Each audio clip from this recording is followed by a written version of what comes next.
Well, I'm excited today to have with me Filipe Santos. How you doing, Filipe?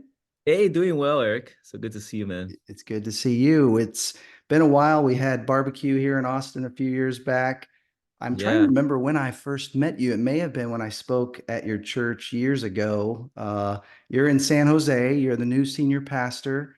You've been part of the church for since the beginning, if I remember right. Is that correct? Yeah, that's right. It's been 15 years now that our families all moved out here together to start the church. And So and when you came out, we were called South Bay Church back in that's the day. right. We That's right. shifted to Echo Church a few years ago. That's exactly right. And another big transition was Andy Wood went from there to Saddleback. What has it been like for you? Because you were more like the executive pastor to Mhm. become the senior pastor. What's your experience been like? Yeah, it's crazy. I never had ambition to be a lead pastor, to be honest. Like I had a lot of I was very comfortable in the second chair, really enjoyed it. Got a lot of like my identity from that, like being the guy that makes things happen. And there's a visionary and there's a person that puts legs on the vision. And I loved that all of that. And then when this whole thing came about with Rick Warren inviting Andy to come out there and turn our world kind of upside down. I just had this started getting this sense in me like I was supposed to step into the role. It was really strange, wrestled with it for a Wow. while, but it came a point where I felt a very clear word from God. And then, through the discernment with our boards and all that stuff, moved into that role. So the transition was tough for a couple months because of the visit, the Rick Warren name and all that stuff. It brings everything to the surface. And so we went through like 2 months of hell at Mm, Echo, with just people trying to, they people just giving their opinions on everything you've ever done in your life. right. But on the church side has been great. I mean, it's been a Good. great for us. Hmm. Oh, I'm so glad. Before we move away from succession, what advice would you give other pastors, whether they're in your spot, they're the one stepping into the place where the founding pastor is leaving, or even just for helping the church through the transition? What are some takeaways you learned in that process that you'd recommend? Yeah, every transition's so different, right? Like I yesterday I met with a pastor in Michigan who came into a mega church, but he was not there before coming in, right? So he took the lead role after the founding pastor had left, um, and but he came in like cold turkey, didn't have relationships there. So my situation is unique because of that. I was a founding pastor of the church, but from the executive chair, right? And so in light of that, the approach we took had a lot to do with the relationships I already had, so there were a lot of things that were beneficial because of that. So the church already knew me, the staff already knew me. I had already more authority with the congregation, so we leveraged a lot of that for Mm, the transition period. yeah. I think some of the best advice I got were people that told me, I just know you always have to honor the past, but not be scared to change the future. I think Mm, that was a huge deal for me. Is like I love Andy. He's one of my best friends. Just hung out with him this weekend in SoCal. But I also know if God called me to lead this church, it's because there's something I have that the church needs. Does that make sense? That it didn't absolutely. have before. And same for Andy going to Saddleback. If God called him to be there, there's something that he has to offer to Saddleback that Rick Warren couldn't. And Mm, so I had to embrace that part of me, even in light of the fact that I'm not the typical wired person for a lead role. I'm a two in the Enneagram. I am a developer. I'm not the big visionary that most people picture lead pastors to be. And so I had to reconstruct the team around my gift, which mm, was a huge, super cool endeavor with some mentors to do.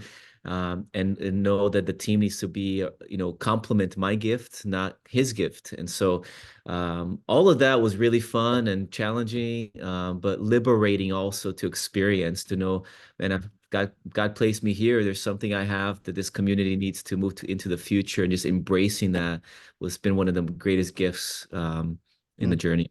I think that's such a good word. And Mm. I wonder, shifting to the ministry there at Echo, you guys have had 15 years in a very difficult place to plant. I mean, San Yeah. Jose is not the Bible Belt. Yeah. Talk about some of the challenges, maybe even post-COVID, and some of the opportunities of Yeah. reaching out to your post-Christian city. Yeah, Bay Area, Barna came out with that study a couple years ago. It is still the most unchurched and the most de-churched metropolitan area in the country. So least Mm, amount of people attend church and the most amount of people that used to attend church but left. It's mm, crazy.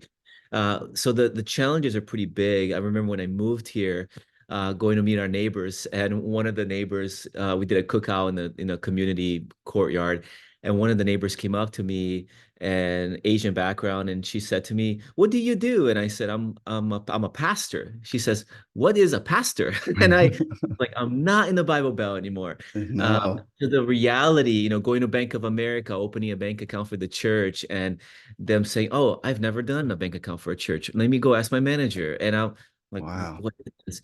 And so that it's just different. When we were in the South doing ministry, a lot of the challenges there are related to helping people know that religion doesn't save them, right? So you Mm, have to like de-church them so that they can really find Jesus.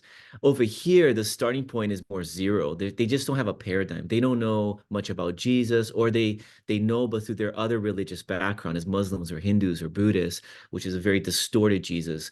And so the starting point is different, which is all refreshing and challenging because you don't have the religiosity of Christianity, but that to fight against, but you also have no paradigm of faith to start with for people. mm, So when you preach, you can't just assume people see the Bible as authoritative. So you have to preach differently. When you lead worship, one of our worship pastors that came from the South, his first Sunday, he brought in a song that was that Lion and the Lamb song, and the person in the lobby came out to him and was like, "Sorry, I know you're like the concert music person, but why do you guys sing to lions and lambs?" And like paradigm shift, like, oh, I have to select songs differently here in the Bay yeah. Area.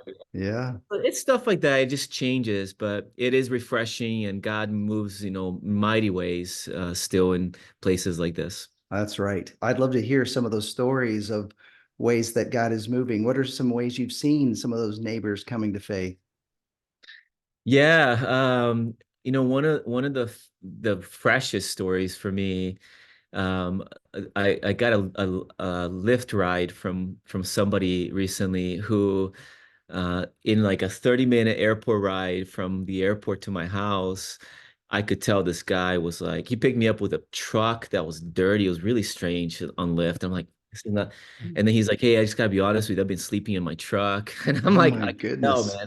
man." And then he opened Wow. up. By the time we got home, he was crying, and he's Greek. Hmm. And he said, I just kind of I'm in a really low spot. And so I said, "Hey, why don't you come out to just check out the church, And Hmm. so he said, "I don't know, man. I did the Orthodox thing in Greece when I was there. I don't believe in that." But he was so low, he came. And I remember I was actually traveling when he came first and attended. For 1 month, I was on a month out last summer. And then, but he started to attend every week. Hmm. And I came back that summer, and one day I'm in the lobby. He like after about 2 months of him attending, and he comes. I wasn't preaching that day. I was just hanging out in the lobby with guests, and he comes out and he's fully wet. And I'm like, What happened?"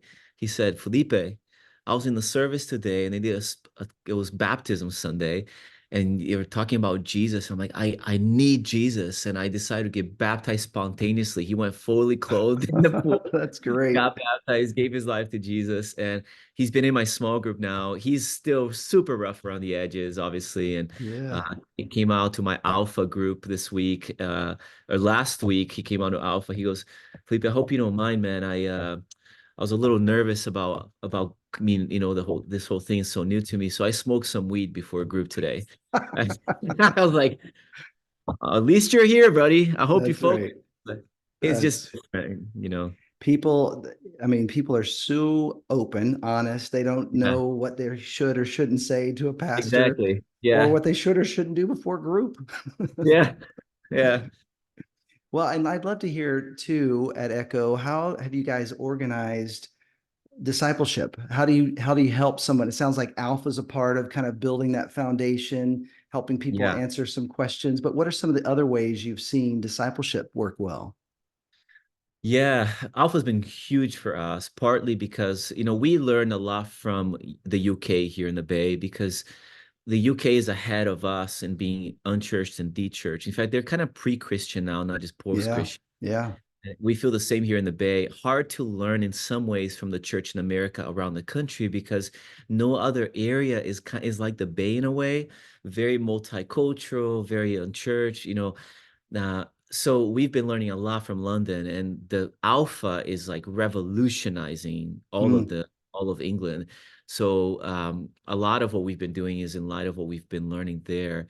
And so I'll just say this in summary, what I've seen there be a lot of grace right now in the church is the churches that are kind of like post-COVID, not going to there's like a third style of church that's kind of arising that I see there's a real grace in. It's the ones that, traditionally we've kind of put ourselves in a corner. Like if you think of it as a triangle where one corner is like the evangelistic Jesus churches, it's like the attractional old school model, and that really focus on the gospel and all that. Another corner, it might be like the ones that focus on the sovereignty of God and the Bible churches and all that kind of stuff. And another corner is the Holy Spirit people, right? The charismatics.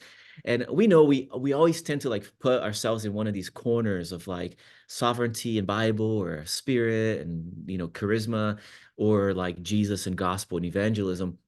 But I've been seeing a real movement now of churches that are holding the tension right there in the middle. And they realize you don't have to compromise Bible to be evangelistic, and you don't have to compromise spirit to focus on the lost or the Bible. And there's a way to do all three really well, and it's difficult to do, but that's kind of how we've been trying to embrace the future. So we mm, deepen our prayer efforts, we deepen our conversations around the Holy Spirit, and at the same time, we're focusing on the lost more than ever and holding on to the truth as much as we can in a place that's really against the Bible. And so I think every time we hold that tension well, I feel the grace and the wind of God behind it.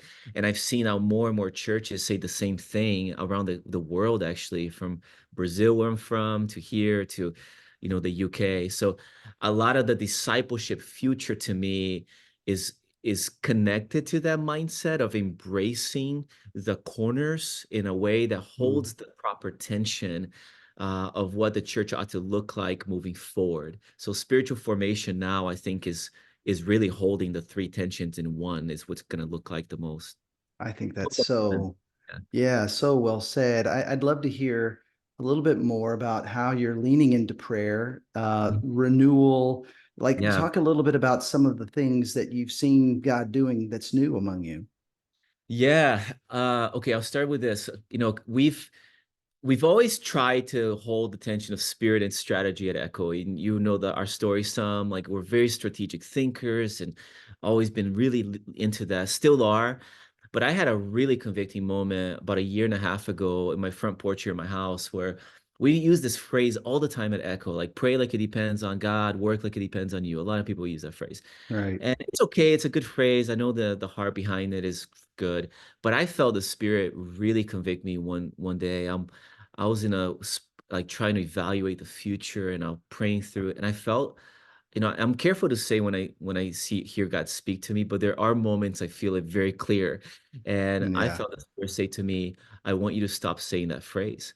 Mm, And I was just like, why? And as I wrestled with it, I felt an invitation that he was saying to me, I want you to teach your team and yourself to not only pray like it depends on me, but to work like it depends on me. that's Stop good. this mindset that like prayer is over here and work is over here. Like bring them together. And so I'm not against the phrase, just to be clear. I just felt like for us, it was an invitation to kind of bring a different spirit to our work.